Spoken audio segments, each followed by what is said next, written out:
Different configuration types of the accessory dwelling unit. This is Home Guru Lab, and I'm David Hartman. We've been discussing accessory dwelling units a lot.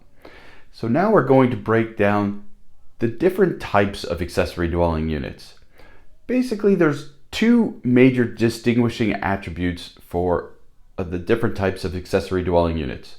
Whether an accessory dwelling unit is attached to the primary structure of the property it's on, or it's completely standalone, which is referred to as a detached accessory dwelling unit.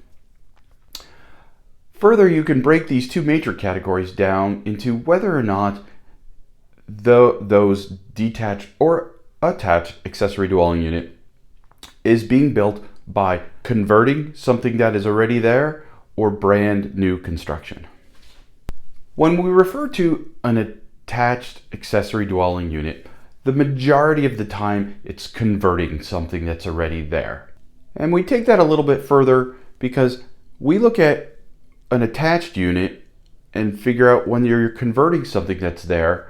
We also look at whether you're adding space to the living area of the primary dwelling or subtracting space to the primary dwelling. If you're adding space to the primary dwelling, it means that you're converting something that wasn't already considered a living area, like you're converting the attic or the basement and therefore making more living space. Sometimes it's even the attached garage. But you can also subtract living area. You may be converting a den, a bedroom, a sunroom into that attached accessory dwelling unit. And in California, there's a little nuance called the junior ADU. It's small, but it's mighty, but it is required in many cities that you subtract from the living area of the house, but not all. For more information about the junior accessory dwelling unit, we've done a video on that. Click here to watch that video. Still talking about converting an existing structure or part of the home, now brings us to converting a detached structure. The most common, particularly in my neighborhood, for conversions are a detached garage. But this can also be a barn, a shed, a work building, anything that's already on the property, whether permitted or not. This also includes carports, which are not considered a full structure, but in California are allowed to be converted to accessory dwelling units. Now, here's the fun part about the conversion process.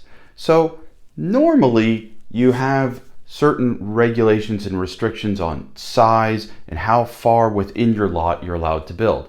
Well, when you're converting an existing structure, you now don't have to worry how close you are to your neighbor's property. So if your structure you're converting is actually on the property line, that's not a problem. You're allowed to build there. And even more interesting is that you're allowed to build to the size of the present structure.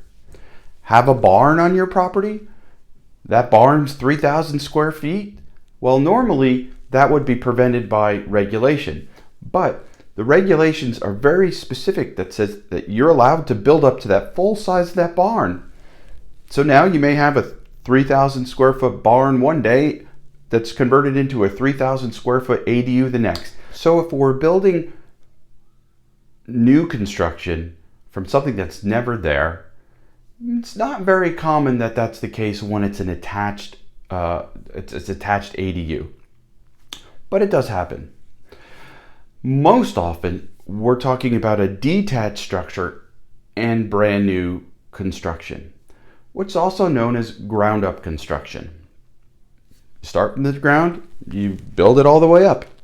Building that new accessory dwelling unit as detached, as new construction, there's never been anything there. There's a little bit more caveats that you need to worry about now.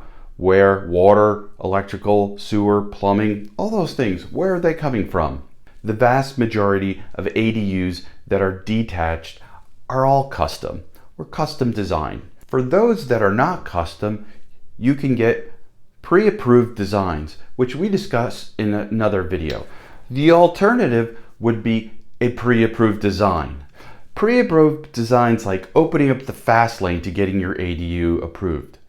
We go into great detail on pre-approved designs in our video titled How to Expedite Your Accessory Dwelling Unit with Pre-Approved Designs.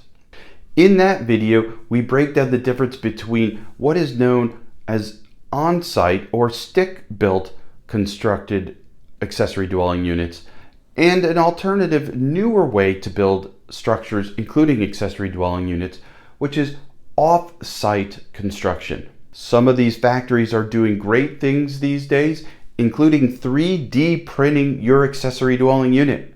Yeah, 3D printing. And other factories that are moving into what I refer to as the supercharged lane, where you can have your ADU permitted, built, and installed, receiving the certificate of occupancy in under 45 days. Yeah, 45 days. If you want to watch that video, click on the link below. To watch our other video about the pre-approved designs, click on this link here. If you like what I've shared here today, click the like button, maybe drop a comment, and even ask a question.